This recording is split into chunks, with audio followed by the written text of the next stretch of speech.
nahi dugu orain arte, ikastetxean egon gara egiten lehiaketa bat, euskera maskotaren lehiaketa, eta, bueno, botuak eman ditugu guztiok, bai irakasleok, eta, bueno, ikastetxetik erabiltzan pertsonak, adibide gara, ematen botuak, eta azkenean, nola ez, irten da irabazlea.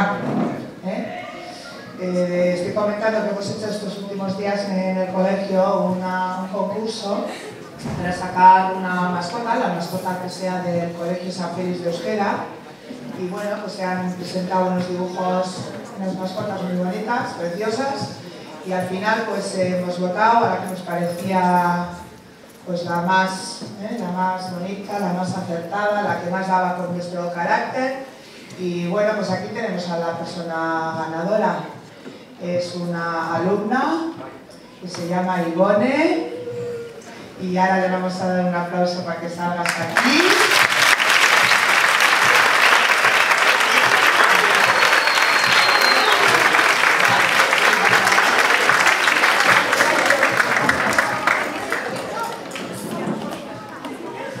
Bueno, pues Oriona, Ivone,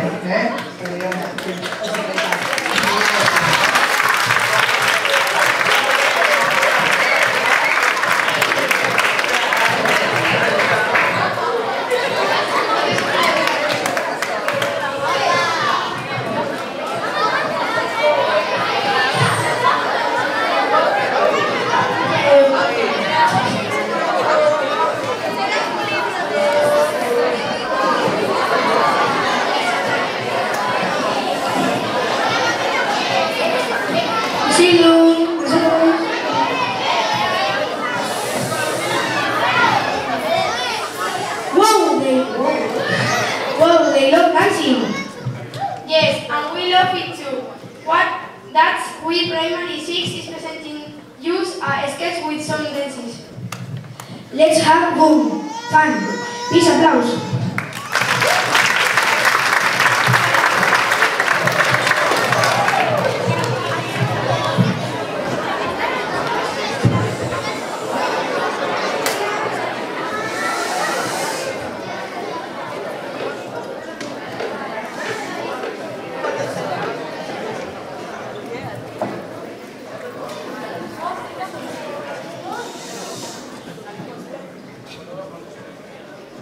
Good morning, everyone. The teacher said we must prepare something for Easter Festival. And we haven't got much time. It's true. What could we do? I know, we could sing a song. What about dancing? Dancing what? For example, Power. Power? What is that? Yes, Justin Bieber song, look.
Chilla.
Yes, it was a song that famous TV song.